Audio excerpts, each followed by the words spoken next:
Programa 1. Aspectos teóricos de la estructura socioeconómica de México. Propósito. Abordar las categorías y teorías básicas que permiten comprender la estructura económica y social de México, ubicando los elementos y factores del desarrollo,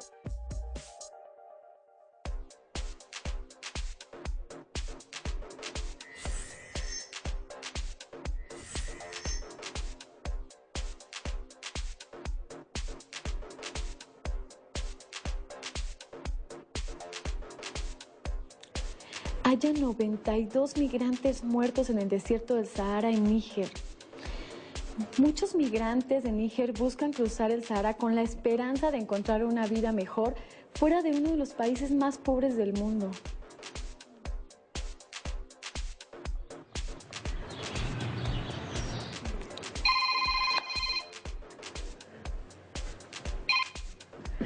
¿Bueno? Hola, Alicia.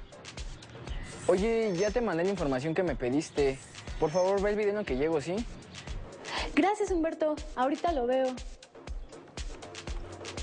Acabo de leer un artículo sobre unos migrantes de Níger que se murieron en el desierto. Así también mueren muchos migrantes de México y Centroamérica cuando intentan ir a los Estados Unidos. ¿Por qué, Humberto? ¿Por qué unos países son más pobres que otros? ¿Crees que sea por el capitalismo? El filósofo y economista alemán Carlos Marx analizó las distintas formas en que las sociedades se habían organizado para producir a lo largo del tiempo y empleó el término modos de producción para distinguirlas. Al modo de producción que cobró fuerza en Europa Occidental, en el siglo XIX le llamó capitalismo. En él intervenían dos clases sociales, la burguesía, dueña de los medios de producción, y el proletariado, personas que solo poseían su fuerza de trabajo, la cual vendían a cambio de un salario. La clave del capitalismo era, de acuerdo con Marx, la extracción de la plusvalía durante el proceso de producción. Es decir, la diferencia entre el valor que produce el trabajo de una persona y lo que se le paga por dicho trabajo.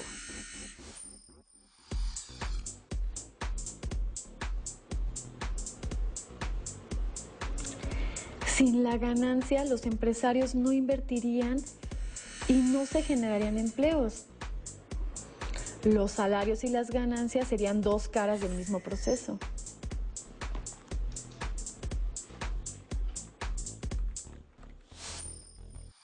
Carlos Marx postuló que los capitalistas obtenían la plusvalía gracias a que eran los dueños de los medios de producción. Los medios de producción se dividían en dos categorías, objetos de trabajo y capital. Trasladando estas ideas al presente, veremos que por un lado los objetos de trabajo están constituidos por las materias primas, es decir, los recursos naturales que son transformados en el proceso de producción. Para modificar las materias primas se requieren máquinas que las transformen en productos terminados. A estas máquinas se les conoce como medios de trabajo o capital. Los medios de producción y la fuerza de trabajo se combinan para crear las relaciones de producción. Marx sostenía que las relaciones sociales de producción tienen que ver directamente con la propiedad de los medios de producción y la división social del trabajo.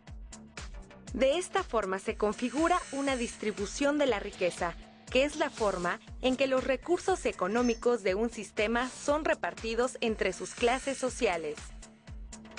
La estructura socioeconómica está constituida por las fuerzas productivas, que son la combinación de los medios de producción, la fuerza de trabajo y las relaciones de producción. Esta estructura cambia con el tiempo, sobre todo en función del desarrollo tecnológico que hace que las fuerzas productivas sean más eficientes cuando interactúan con los medios de producción. De acuerdo con Marx, la estructura económica es la base de la sociedad y determina a la superestructura política, jurídica y espiritual. Sí, ya te lo voy a libro. Ay, hola, qué bien. A ver. ¿Información? No sé si la verdad es este. Ok, a ver, déjame ver aquí.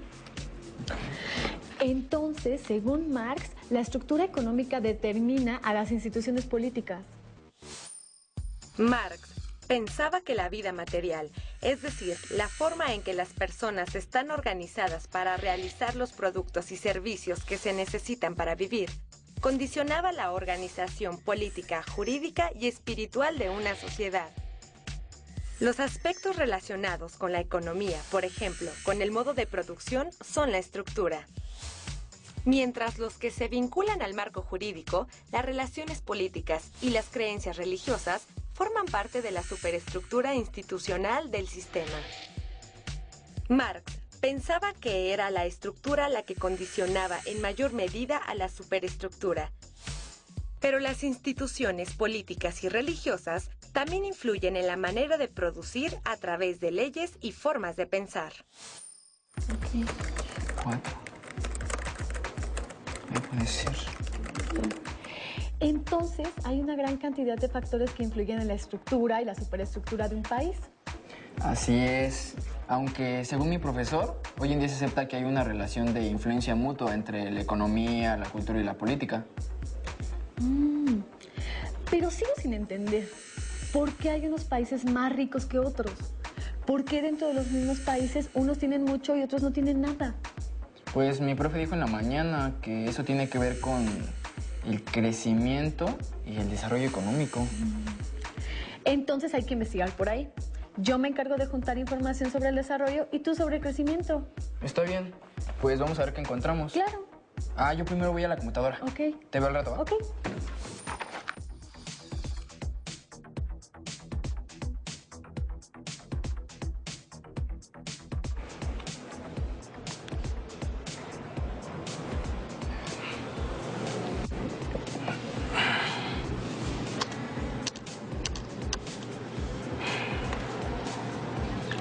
En la página del INEGI siempre hay información económica sobre México. A ver, veamos.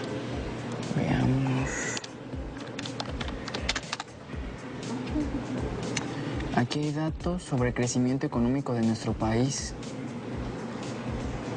El Producto Interno Bruto creció de 12.424.000.000.000 de pesos en 2011 a 12.912.000.000.000 en 2012. Me cuesta trabajo imaginarme esa cantidad de dinero. Eso quiere decir que el PIB creció 3.93% en el 2012. Otro indicador del crecimiento de un país es su Producto Per Cápita. Este se obtiene al dividir el Producto Interno Bruto de una nación sobre el total de su población. El resultado es un promedio que indica cuánto del valor de lo que se produce cada año en un país le corresponde a cada habitante. El PIB per cápita implica que el producto se distribuye homogéneamente entre la población. Sin embargo, eso no pasa en la realidad. La distribución del ingreso no es homogénea. Por ejemplo, de acuerdo a datos del INEGI, el 10% de la población más rica de México tiene un ingreso superior al 70% de la población más pobre. Entonces, si en una economía crece el Producto Per Cápita, esto no necesariamente quiere decir que el conjunto de su población viva mejor. El nivel de vida depende de más variables, como la distribución del ingreso y el aumento de la disponibilidad de productos y servicios para todas las familias. Ahora voy a investigar en algunos libros de la biblioteca.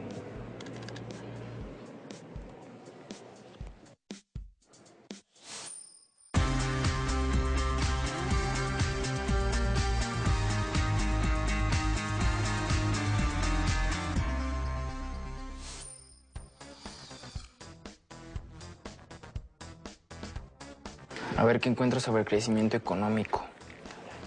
¿Qué encuentro?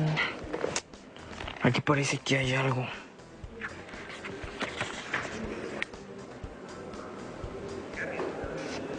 Explicar el cómo y por qué el crecimiento de la economía de los países ha sido una preocupación de muchas personas a lo largo de la historia. Esto me puede servir. El economista inglés Alfred Marshall pensaba que el crecimiento económico era un proceso gradual y ascendente. Sin embargo, este optimismo en un progreso ininterrumpido se terminó con la crisis de 1929. Ante esta situación, John Maynard Keynes ideó una teoría que fundamentó lo que tenía que hacer el Estado para recuperar el crecimiento, principalmente a través de aumentar el gasto público.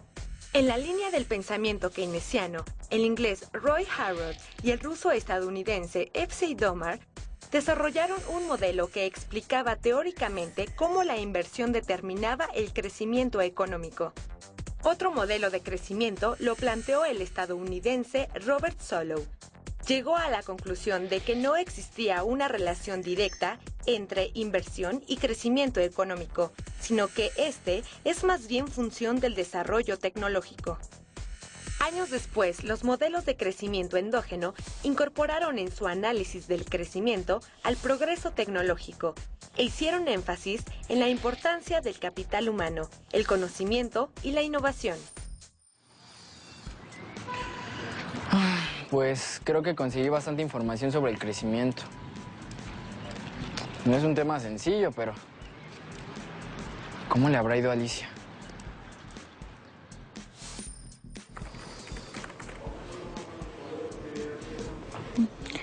Parece que todo este asunto del desarrollo es un tema que tiene muchos aspectos. Todo lo que leí en internet indica que se trata de algo más que solo tener dinero. El desarrollo económico implica muchos más factores que el crecimiento. No se limita a que el Producto Interno Bruto o el PIB per cápita se incrementen, sino que se basa en cuestiones de cambio social con un enfoque más integral. Por ejemplo, el economista hindú Amartya Sen concibe el desarrollo como la capacidad real de que las personas desenvuelvan sus posibilidades en un contexto de auténtica libertad. Y entonces investigué en internet qué era el Índice de Desarrollo Humano de la ONU.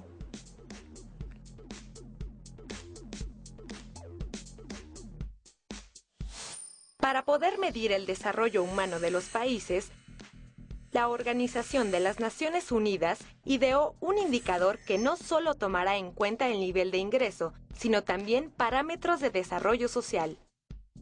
El IDH combina 3 indicadores. El primero consiste en un componente de educación que mide el nivel de escolarización en personas mayores a 25 años y en niños y jóvenes en edad escolar.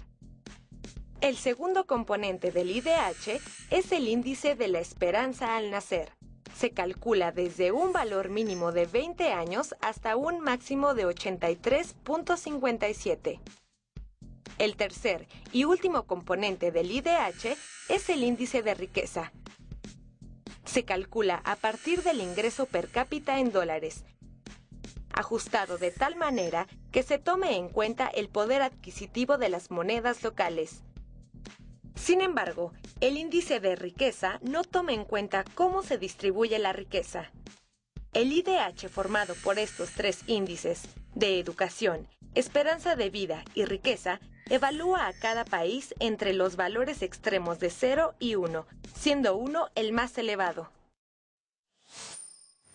Hola Humberto, ¿tienes mucho esperando? No, acabo de llegar. Oye, ¿qué crees? Tengo que cortarte sobre lo que investigué. Sí, yo también. Ok, vamos, ¿no? Sí, vamos. Las economías latinoamericanas han sido catalogadas con muchos nombres. Por ejemplo, poco industrializadas, en vías de desarrollo, subdesarrolladas o en términos generales como países pobres.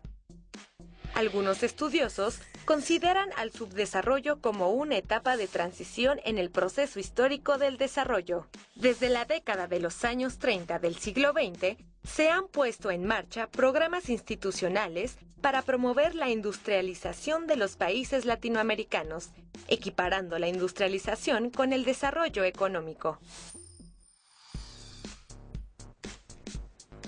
Entonces, el desarrollo económico va más allá de solo el crecimiento, tener más productos o más dinero. Sí, y tú encontraste que hay muchas teorías sobre cómo crecen las economías. Este es un asunto complejo. Sí. A mediados del siglo XX surgieron teorías que buscaron explicar el subdesarrollo latinoamericano. Una de ellas es la del Centro-Periferia de la CEPAL. Señala que las economías latinoamericanas tienen una relación de dependencia con respecto a las naciones desarrolladas. Los países en vías de desarrollo forman la periferia de un sistema dominado por las economías centrales, representadas por los países desarrollados. Los vínculos entre el centro y la periferia se basan en relaciones desiguales que acentúan la dependencia económica y tecnológica de Latinoamérica. El desarrollo, a diferencia del crecimiento, tiene como objetivo la igualdad de las oportunidades sociales, políticas y económicas de los miembros de una sociedad. Pero también implica justicia y equidad, no solo dentro de los grupos sociales del país, sino también dentro de las distintas naciones del mundo. No existen recetas mágicas para potenciar el desarrollo, ni una trayectoria única para poder lograrlo. Cada país, de acuerdo a sus propias condiciones, busca las soluciones a los problemas de crecimiento con equidad y justicia. ¿Por dónde podemos empezar para contribuir al desarrollo de México? Pues yo creo que podemos empezar informándonos. Una sociedad enterada es una sociedad que participa en la toma de decisiones. ¡Claro! Propongo que investiguemos más sobre la distribución de nuestro ingreso y cómo ha evolucionado en los últimos años. Me gustaría saber si cada vez se distribuye mejor o peor la riqueza. También podemos investigar el IDH de México y compararlo con el de otros países.